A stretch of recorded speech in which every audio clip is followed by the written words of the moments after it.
Good morning, Youth Council. Caroline speaking. Oh, hello. I'm interested in standing for election to the Youth Council, and I was told to give you a call. That's good. Could I have your name, please? Yes, it's Roger Brown. Thank you. I'm Caroline, the Youth Council Administrator. So, do you know much about what the council does, Roger? I've talked to Stephanie. I think she's the chair of the council. That's right. And she told me a lot about it. How it's a way for young people to discuss local issues, for example, and make suggestions to the town council. That's what made me interested. Fine. Well, let me take down some of your details. First of all, how old are you? You know the council is for young people aged from 13 to 18. I've just turned 18. And where do you live, Roger? Well, that's a bit complicated. At the moment, I'm looking for a flat to rent here, so I'm in a hostel from Monday to Friday. I go back to my parents' place at the weekend. OK, so where's the best place to send you some information about the council? Oh, to my parents' address, please. That's 17 Buckley Street, Buckleigh Street, Stamford, Lincolnshire, though you don't really need the county. Oh, I know Stamford. It's a lovely town. And what's the postcode? PE9 7QT. Right, thank you. So are you working here or are you a student? I started studying at the university a couple of weeks ago, and I've got a part-time job for a few hours a week. What do you do? Well, I've done several different things. I've just finished a short-term contract as a courier, and now I'm working as a waiter in one of the big hotels. Uh-huh. That can't leave you much time for studying. Oh, it's not too bad. I managed to fit it all in. What are you studying? My ambition is to go into Parliament eventually, so my major subject is politics. That's partly why I think the Youth Council is important, and want to be a part of it. And I suppose you're also taking a minor subject, aren't you? I know a lot of people study economics too. I chose history. To be honest, I'm not finding it as interesting as I expected. OK, so with your studying and your part-time job, do you have time for any other interests or hobbies? Well, I spend quite a lot of time cycling, both around town to get to university and to work, and also long distance, from here to London, for instance. That's pretty impressive. Anything else? For relaxation, I'm also keen on the cinema. I used to go at least once a week, but I can't manage to go so often now. Right. Are you sure you'll have enough time for the Youth Council? Yes, I've worked out that I can afford to reduce my hours at work, and that will make the time. So is there any particular aspect of the Youth Council's work that appeals to you, Roger? Well, my sister is blind, so I'm particularly interested in working with disabled young people to try and improve the quality of their lives. That's great. Well, the best way to get involved is to be nominated by some people who you know. Right.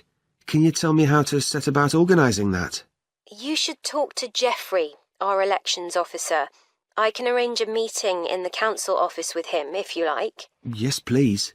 He'll be here next Monday, if that suits you. That's the 14th, isn't it? Yes. I can manage late afternoon. Would you like to suggest a time? He generally leaves around 5:30. Well, would 4:30 be okay? My last class finishes at 4, so I'd have plenty of time to get to your office. Right, that's fine. Oh, and could I have a phone number we can contact you on? Yes, my mobile number's 07788 136711. Thank you. Well, we'll look forward to seeing you next week. Thanks very much. Goodbye. Bye. Hello? Oh, hello. I wanted to inquire about hiring a room in the village hall for the evening of September the 1st. Let me just see. Yes, we have both rooms available that evening. There's our main hall, that's got seating for 200 people. or there's the Charlton Room. Sorry? The Charlton Room, Charlton.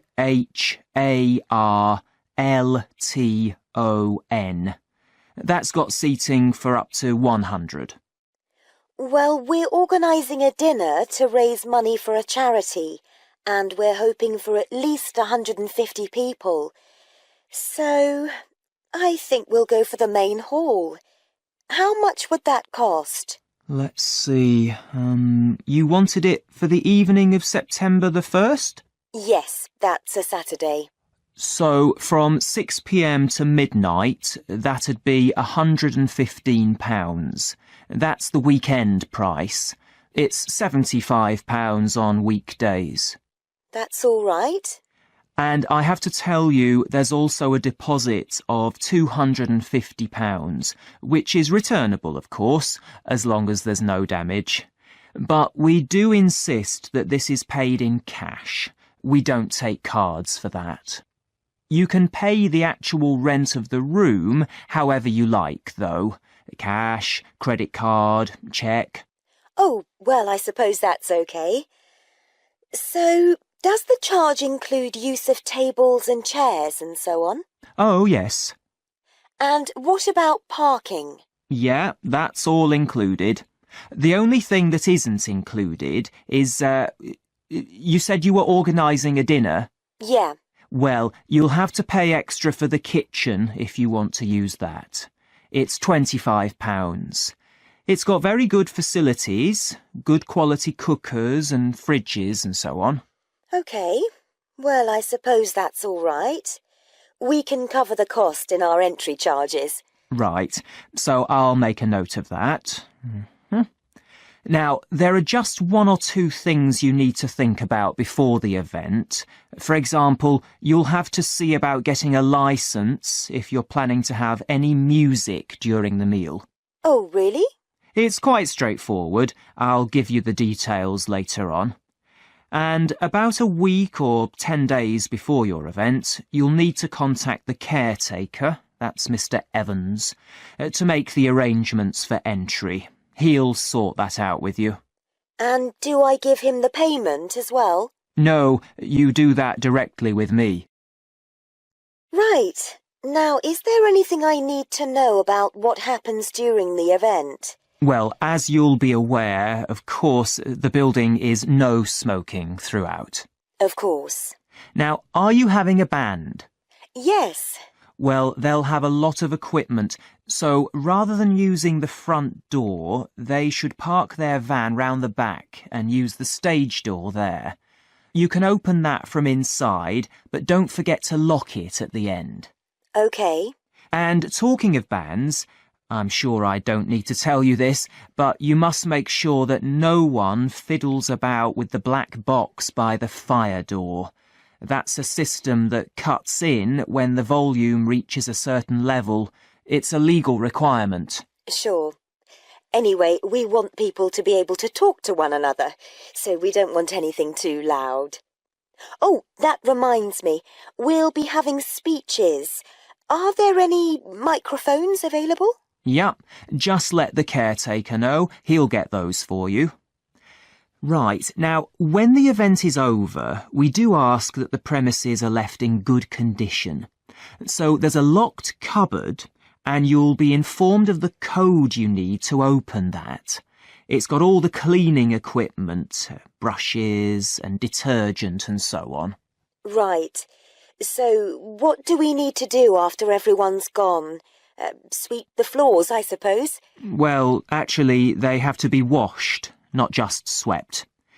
Then you'll be provided with black plastic bags, so all the rubbish must be collected up and left outside the door. Of course. We'll make sure everything's left tidy. Oh, and I forgot to ask. I presume we can have decorations in the room? Yes, but you must take them down afterwards. Sure. And the chairs and tables should be stacked up neatly at the back of the room. I'll make sure I've got a few people to help me.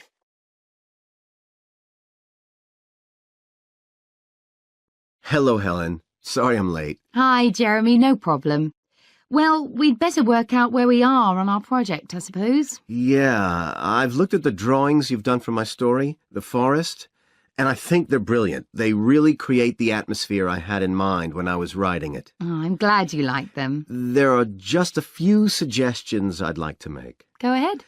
Now, I'm not sure about the drawing of the cave. It's got trees all around it, which is great, but the drawing's a bit too static, isn't it? I think it needs some action. Yes, there's nothing happening. Perhaps I should add the boy, Malcolm, isn't it? He would be walking up to it.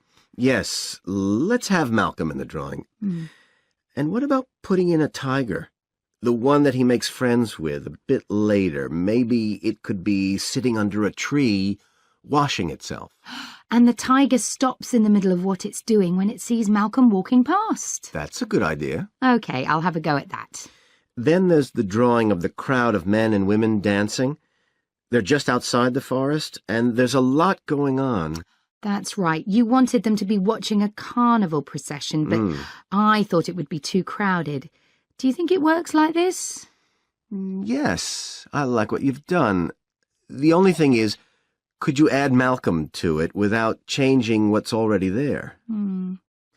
What about having him sitting on the tree trunk on the right of the picture? Yes, that would be fine. And do you want him watching the other people? No, he's been left out of all the fun, so I'd like him to be crying. That'll contrast nicely with the next picture, where he's laughing at the clowns in the carnival. Right, I'll do that. And then the drawing of the people ice skating in the forest. I wasn't too happy with that one. Because they're supposed to be skating on grass, aren't they? That's right, and it's frozen over. At the moment, it doesn't look quite right. I see what you mean. I'll have another go at that. And I like the wool hats they're wearing. Maybe you could give each of them a scarf as well? Yeah, that's easy enough. They can be streaming out behind the people to suggest they're skating really fast. Great. Well, that's all on the drawings. Right. So you finish writing your story, and I just need to finish illustrating it, and my story and your drawings are done. So the next thing is to decide what exactly we need to write about in the report that goes with the stories, and how we're going to divide the work. Right, Helen. What do you think about including a section on how we planned the project as a whole, Jeremy? That's probably quite important. Yeah, well, you've had most of the good ideas so far. How do you feel about drafting something? Then we can go through it together and discuss it. OK, that seems reasonable. And I could include something on how we came up with the ideas for our two stories, couldn't I? Well, I've started writing something about that, so why don't you do the same and we can include the two things? Right. So what about our interpretation of the stories? Do we need to write about what we think they show, like the value of helping other people or that sort of thing? That's going to come up later, isn't it? I think everyone in the class is going to read each other's stories and come up with their own interpretations, which we're going to discuss. Oh, I missed that. So it isn't going to be part of the report at all? No. But we need to write about the illustrations because they're an essential element of children's experience of reading the stories. It's probably easiest for you to write that section, as you know more about drawing than I do. Maybe, but I find it quite hard to write about. I'd be happier if you did it. Okay. So when do you think we can get this ready? Good afternoon, Dreamtime Travel. How can I help you? Oh, hello. I'm interested in the holidays you offer along the coast near here. Yes, we operate several tours up the coast. Where in particular did you want to go? Well, I like the sound of the holiday that mentioned whales. Was it, whale watching? Oh, that's our Whale Watch experience. It's very popular, and it's based in a lovely little town with nice beaches. Oh, right. And how long does it last? It's 2 days. That includes 4 hours travel time each way from here. Good. I don't want to be away any longer than that. So, is that by coach? Actually, it's by minibus. We like to keep those tours small and personal, so we don't take a whole coachload of people. In fact, We only take up to 15 people on this tour, although we do run it with just 12 or 13. Oh, right. So, do you run these tours often? Well, it depends on the time of year. Of course, in peak times, like the summer holidays, we do them every weekend, but at the moment, it's usually once a month at most. And when is the next one going? Let me see. There's one in 3 weeks' time, which is April the 18th, and then we don't have another one until June the 2nd. All right. And is April a good time to go? Pretty good, though the really good time is later in the year. I have to say, though, that the whale sighting is only one of the many things offered. Really? Yes, the hotel itself where you stay has great facilities. It's called the Palisades. The Paris what? No, it's actually the Palisades. Pallilsades. It's right on the main beach there. Oh, I see. All of the rooms have nice views, and the food is really good there too. Oh, right. And what about the other things, that are included in the price? Oh, there are lots of things. If you don't want to do the Whale Watch cruise, your guide will take anyone who is interested either on a bushwalk through the national park near the hotel, and there's no extra charge for that, or on a fishing trip. That's an extra $12, I think. And there's also a reptile park in town. That costs more or less the same. No, I think I'd prefer whales to snakes. Yeah. And if you just want to relax, you're free to sit by the hotel pool or go down the beach. Oh, and they also have tennis courts at the hotel, but you have to pay for those by the hour. But there are table tennis tables downstairs, and they're part of the accommodation package. Just speak to your guide. Well, that sounds good. So how much is the basic tour price? At this time of year, it's usually around $300, but let me check. It's actually $280. And the next tour, are there any places on that one? How many people is it for? There are 2 of us. Yes, that should be fine. Can I just mention that we require all bookings to be made at least 14 days before you travel to avoid cancellations of tours? And if you cancel within 7 days of departure, you will have to pay 50% of your total booking. Okay. And you also need to pay a 20% deposit at the time of booking. Can I pay that by credit card? Yes, you can. All right. What I'll do is I'll talk to my partner and get back to you. Fine. So I'll make a provisional booking, shall I? 2 for the Whale Watch experience. Let me issue you with a customer reference number for when you call back. Do you have a pen? Yes. Okay. It's 39745T. That's T for Tango. When you call back, ask to speak to the tour manager. That's me, Tracy. Fine, I will. Good morning, this is Burnham Tourist Office, Martin speaking. Oh, hello. I saw a poster about free things to do in the area, and it said people should phone you for information. I'm coming to Burnham with my husband and 2 children for a few days on June the 27th, or possibly the 28th, and I'd like some ideas for things to do on the 29th. Yes, of course. OK. Then let's start with a couple of events especially for children. The art gallery is holding an event called Family Welcome that day, when there are activities and trails to use throughout the gallery. That sounds interesting. What time does it start? The gallery opens at 10 and the Family Welcome event runs from 10:30 until 2 o'clock. The gallery stays open until 5, and several times during the day they're going to show a short film that the gallery has produced. It demonstrates how ceramics are made, and there'll be equipment and materials for children to have a go themselves. Last time they ran the event, there was a film about painting, which went down very well with the children, and they're now working on one about sculpture. I like the sound of that. And what other events happen in Burnham? Well, do you all enjoy listening to music? Oh, yes. Well, there are several free concerts taking place at different times, 1 or 2 in the morning, the majority at lunchtime and a couple in the evening, and they range from pop music to Latin American. The Latin American could be fun. What time is that? It's being repeated several times in different places. They're performing in the Central Library at 1 o'clock, then at 4 it's in the City Museum, and in the evening at 7:30 there's a longer concert in the theatre. Right. I'll suggest that to the rest of the family. Something else you might be interested in is the boat race along the river. Oh, yes. Do tell me about that. The race starts at Offord Marina to the north of Burnham and goes as far as Summer Pool. The best place to watch it from is Charlesworth Bridge, though that does get rather crowded. And who's taking part? Well, local boat clubs, but the standard is very high. One of them came first in the West of England Regional Championship in May this year. It was the first time a team from Burnham has won. It means that next year they'll be representing the region in the National Championship.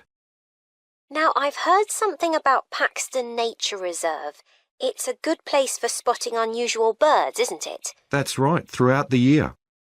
There is a lake there as well as a river, and they provide a very attractive habitat. So it's a good idea to bring binoculars if you have them. And just at the moment you can see various flowers that are pretty unusual.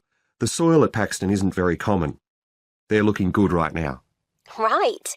My husband will be particularly interested in that. And there's going to be a talk and slideshow about mushrooms, and you'll be able to go out and pick some afterwards and study the different varieties. Uh-huh. And is it possible for children to swim in the river? Yes, part of it has been fenced off to make it safe for children to swim in. It's very shallow, and there's a lifeguard on duty whenever it's open. The lake is too deep, so swimming isn't allowed there. OK, we must remember to bring their swimming things in case we go to Paxton. How long does it take to get there by car from Burnham? About 20 minutes, but parking is very limited, so it's usually much easier to go by bus, and it takes about the same time. Right. Well, I'll discuss the options with the rest of the family. Thanks very much for all your help. You're welcome. Goodbye. Bye. Good morning, Stretton Festival box office. How can I help you? Oh, hello. My family and I are on holiday in the area, and we've seen some posters about the festival this week. Could you tell me about some of the events, please? Of course. First of all, are there still tickets available for the jazz band on Saturday? There are, but only £15. The £12 seats have all been sold. OK, and the venue is the school, isn't it? Yes, that's right. The secondary school. Make sure you don't go to the primary school by mistake. And there's an additional performer who isn't mentioned on the posters. Carolyn Hart is going to play with the band. Oh, I think I've heard her on the radio. Doesn't she play the oboe or flute or something? Yes, the flute. She usually plays with symphony orchestras, and apparently this is her first time with a jazz band. Well, I'd certainly like to hear her. Then the next thing I want to ask about is the duck races. I saw a poster beside a river. What are they exactly? Well, you buy a yellow plastic duck, or as many as you like. They're £1 each. And you write your name on each one. There'll be several races, depending on the number of ducks taking part. And John Stevens, a champion swimmer who lives locally, is going to start the races. All the ducks will be launched into the river at the back of the cinema. Then they'll float along the river for 500 metres, as far as the railway bridge. And are there any prizes? Yes. The first duck in each race to arrive at the finishing line wins its owner free tickets for the concert on the last night of the festival. You said you can buy a duck. I'm sure my children will both want one. They're on sale at a stall in the market. You can't miss it. It's got an enormous sign showing a couple of ducks. OK, I'll go there this afternoon. I remember walking past there yesterday. Now, could you tell me something about the flower show, please? Well, admission is free, and the show is being held in Bythwaite Hall. Sorry, how do you spell that? Bythwaite.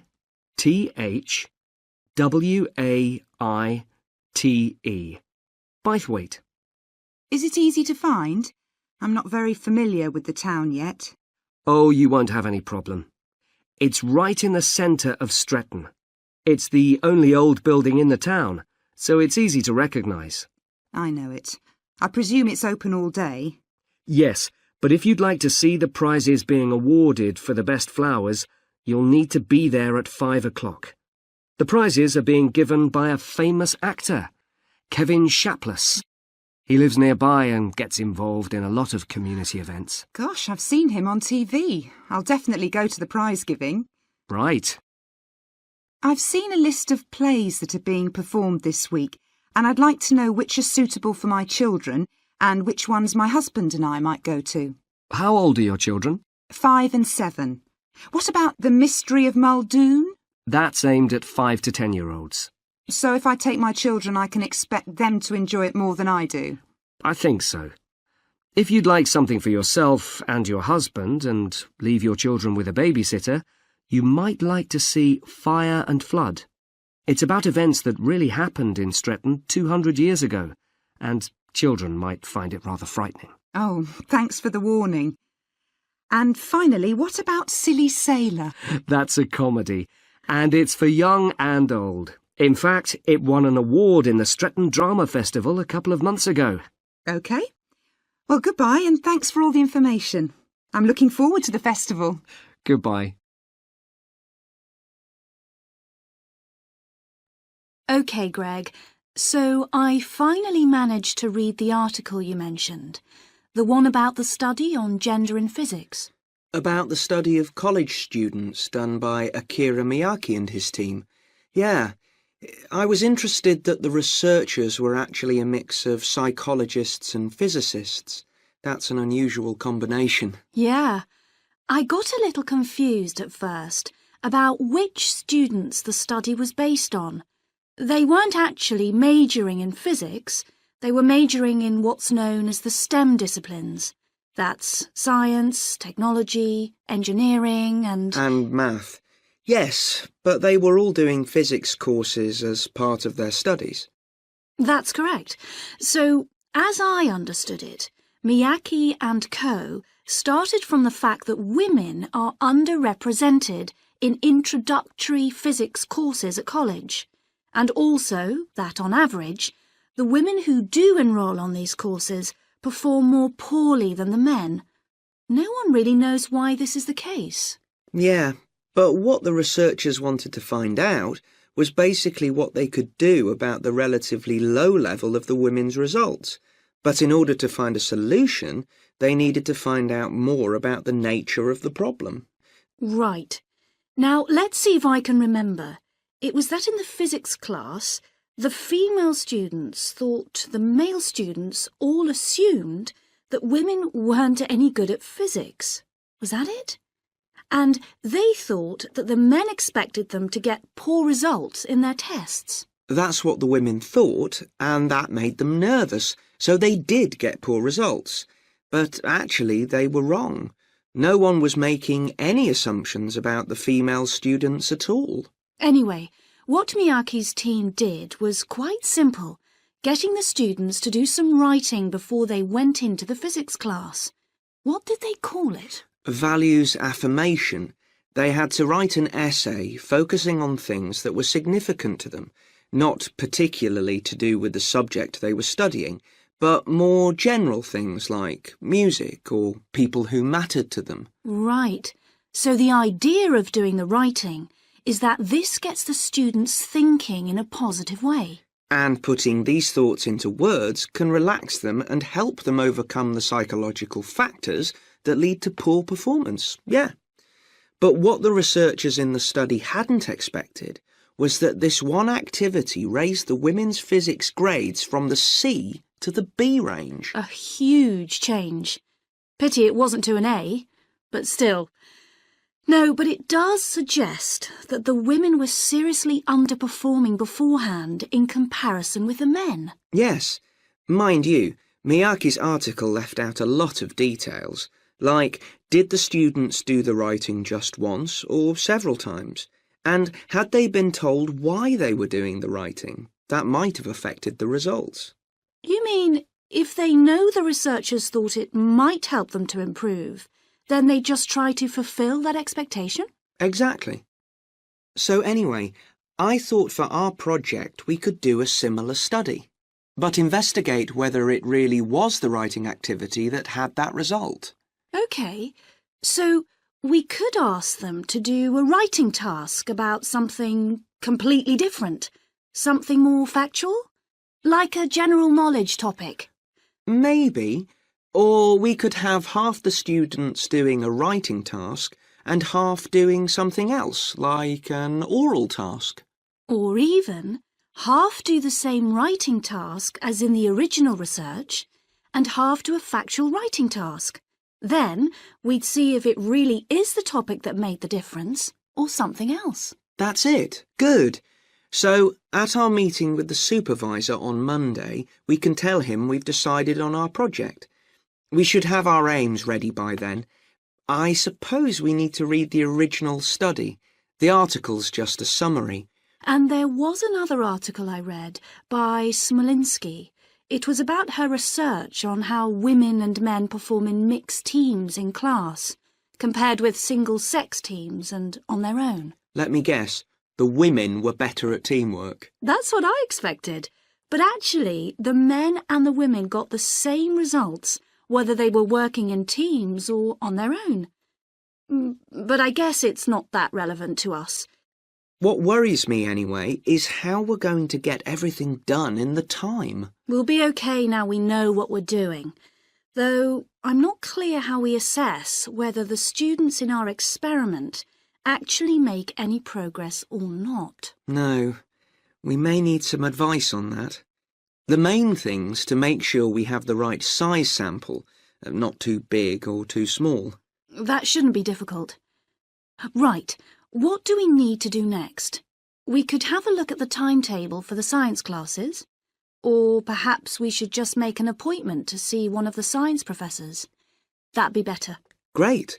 And we could even get to observe one of the classes. What for? Well, OK, maybe let's just go with your idea. Right, well... I've brought my notes on our biology field trip to Rocky Bay, Colin, so we can work on our report on the research we did together. OK, I've got mine too. Let's look at the aims of the trip first.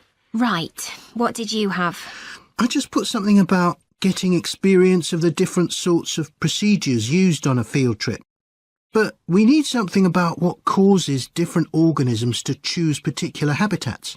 I agree.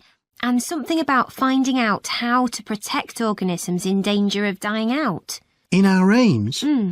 But we weren't really looking at that. I suppose not. OK, now there's the list of equipment we all had to bring on the field trip. What did they tell us to bring a ruler for? It was something about measuring the slope of the shore. But of course we didn't need it because we were measuring wind direction and we'd brought the compass for that. But not the piece of string to hold up in the air. Didn't Mr. Blake make a fuss about us leaving that behind? Yeah, he does go on. Anyway, it was easy to get one from another of the students. Now, the next section's the procedure. I sent you the draft of that. Yeah, it was clear, but I don't think we need all these details of what time we left and what time we got back and how we divided up the different research tasks. OK, I'll look at that again. Then we have to describe our method of investigation in detail. So let's begin with how we measured wave speed. I was surprised how straightforward that was. I'd expected us to have some sort of high-tech device, not just stand there and count the number of waves per minute. Not very precise, but I suppose it was good enough.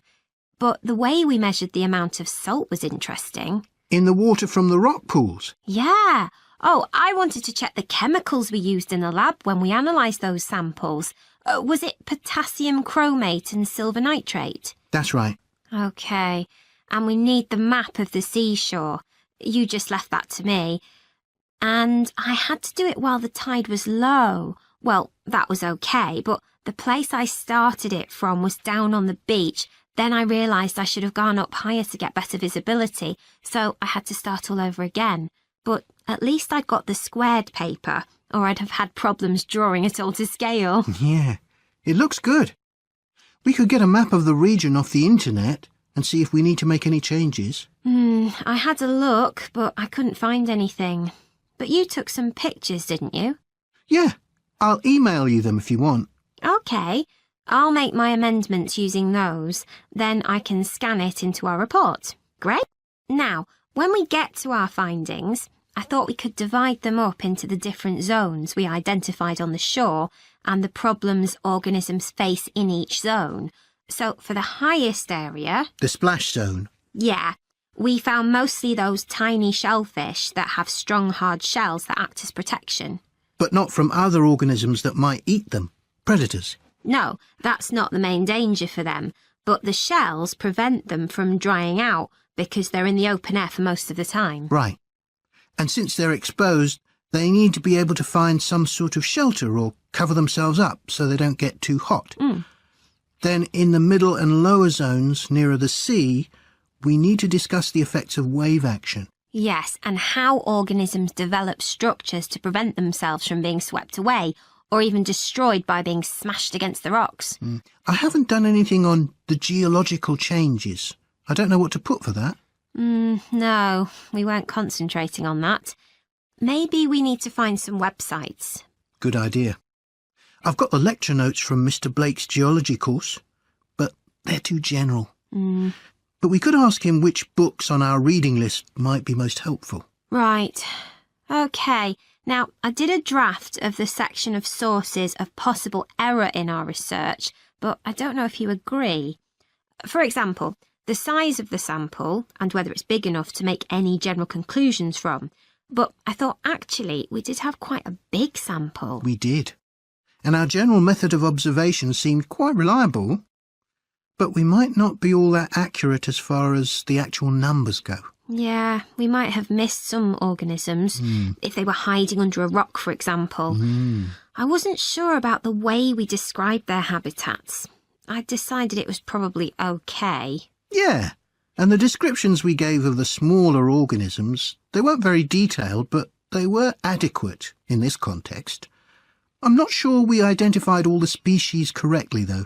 OK, we'd better mention that. Now, how are we going... Hi, Joanna. Good to meet you.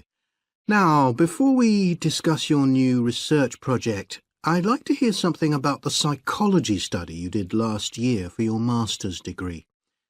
So, how did you choose your subjects for that? Well, I had 6 subjects, all professional musicians and all female. 3 were violinists, and there was also a cello player and a pianist and a flute player. They were all very highly regarded in the music world, and they'd done quite extensive tours in different continents, and quite a few had won prizes and competitions as well. And they were quite young, weren't they? Yes, between 25 and 29. The mean was 27.8. I wasn't specifically looking for artists who'd produced recordings, but this is something that's just taken for granted these days, and they all had. Right. Now, you collected your data through telephone interviews, didn't you? Yes. I realised if I was going to interview leading musicians, it'd only be possible over the phone because they're so busy. I recorded them using a telephone recording adapter. I'd been worried about the quality, but it worked out all right. I managed at least a 30-minute interview with each subject, sometimes longer. Did doing it on the phone make it more stressful? I'd thought it might. It was all quite informal, though, and in fact they seemed very keen to talk. And I don't think using the phone meant I got less rich data. Rather the opposite, in fact. Interesting. And you were looking at how performers dress for concert performances? That's right. My research investigated the way players see their role as a musician and how this is linked to the type of clothing they decide to wear. But that focus didn't emerge immediately. When I started, I was more interested in trying to investigate the impact of what was worn on those listening, and also whether someone like a violinist might adopt a different style of clothing from, say, someone playing the flute or the trumpet. It's interesting that the choice of dress is up to the individual, isn't it? Yes, you'd expect there to be rules about it in orchestras, but that's quite rare. You only had women performers in your study. Mm-hmm. Was that because male musicians are less worried about fashion? I think a lot of the men are very much influenced by fashion, but in social terms, the choices they have are more limited. They'd really upset audiences if they strayed away from quite narrow boundaries. Now, popular music has quite different expectations. Did you read Mike Frost's article about the dress of women performers in popular music? No. Well, he points out that a lot of female singers and musicians in popular music tend to dress down in performances and wear less feminine clothes, like jeans instead of skirts. And he suggests this is because otherwise they'd just be discounted as trivial. But you could argue they're just wearing what's practical.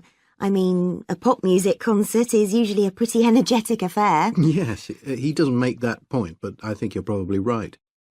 I was interested by the effect of the audience at a musical performance when it came to the choice of dress. The subjects I interviewed felt this was really important. It's all to do with what we understand by performance as a public event. They believed the audience had certain expectations, and it was up to them as performers to fulfil these expectations, to show a kind of esteem. They weren't afraid of looking as if they'd made an effort to look good. I think in the past, the audience would have had those expectations of one another too, but that's not really the case now. Not in the UK, anyway. No. And I also got interested in what sports scientists are doing too, with regard to clothing. Musicians are quite vulnerable physically, aren't they? Because the movements they carry out are very intensive and repetitive. So I'd imagine some features of sports clothing could safeguard the players from the potentially dangerous effects of this sort of thing. Yes, but musicians don't really consider it. They avoid clothing that obviously restricts their movements, but that's as far as they go. Anyway, coming back to your own research, do you have any idea where you're going from here? I was thinking of doing a study using an audience, including... Excuse me, I was told to come here for advice about management diploma courses. You've certainly come to the right place. Hi, my name is Monica. Nice to meet you. My name is Andrew Harris. So, Andrew, have you seen our diploma course prospectus yet? Yes, I've already looked at it. In fact, I thought the information on course content was really useful. But I'm afraid I'm a bit confused by all the different ways you can do the course. Full-time intensive, part-time, and so on. Well, let's see if I can help. I think each course type has its advantages and disadvantages, so it really depends on you, your own study habits, and your financial circumstances, of course. Are you working at the moment? Yes, I've been working in the administration section of the local hospital for the last 3 years. And before that, I worked in the office of a computer engineering company for 2 years. So I've got about 5 years of relevant work experience. And what I'm hoping to focus on is personnel management. I see. And are you planning to leave your current job to study, or are you thinking about just taking a year off? I want to know what my options are, really. I don't want to quit my job or anything, and my employers are keen for me to get some more qualifications, but obviously it would be better if I could do a course without taking too much time away from work. Right. So you don't really want to do the full-time course, then? No, not really. It's also a question of finances. You see, my office have agreed to pay the cost of the course itself, but I would have to take unpaid leave if I want to study full-time, and, well, I don't think I could afford to support myself with no salary for a whole year. Okay. Well, you have two other possibilities. You could either do the part-time course, that would be over 2 years, and you wouldn't have to take any time off work, or you could do what we call a modular course. You could do that in 18 months if you wanted, or longer. It's quite flexible, and it would be up to you. So what does the part-time course involve? For that, you would join an evening class and have a lecture twice a week. Then you'd have to attend a seminar or discussion workshop one weekend a month. What kind of coursework would I have to do? Well, it's a mixture. You'd be expected to write an essay each month, which counts towards your final assessment. You have a case study to do by the end of the course, which might involve doing a survey or something like that. And also you need to hand in a short report every 4 weeks. So that's quite a lot of work then, on top of working every day. It sounds like a lot of studying, and really tiring. Yeah, you certainly wouldn't have much free time. What about the modular course? What would I have to do for that? Well, that's where you get the opportunity to study full-time for short periods. That way you can cover a lot of coursework and attend lectures and seminars during the day. And each module lasts for 1 term, say about 12 weeks at a time. There are obvious advantages in this, the main one being that you can study in a much more intensive way, which suits some people much better. And how many of these modules would I have to do to get the diploma? The current programme is 2 modules, and then you have to choose a topic to work in more depth. But you can base that on your job, and so you don't need to be away from the office. And how long it takes is up to you. Mm-hmm. The important thing is that you don't have to study and work. You can focus on one thing at a time. Yes, I can see that. It certainly sounds attractive. It would be more expensive, though. I mean, I'd have to support myself without pay for each module. That's true, so that might be a problem for you. Look, why don't you talk this over with your employers and then...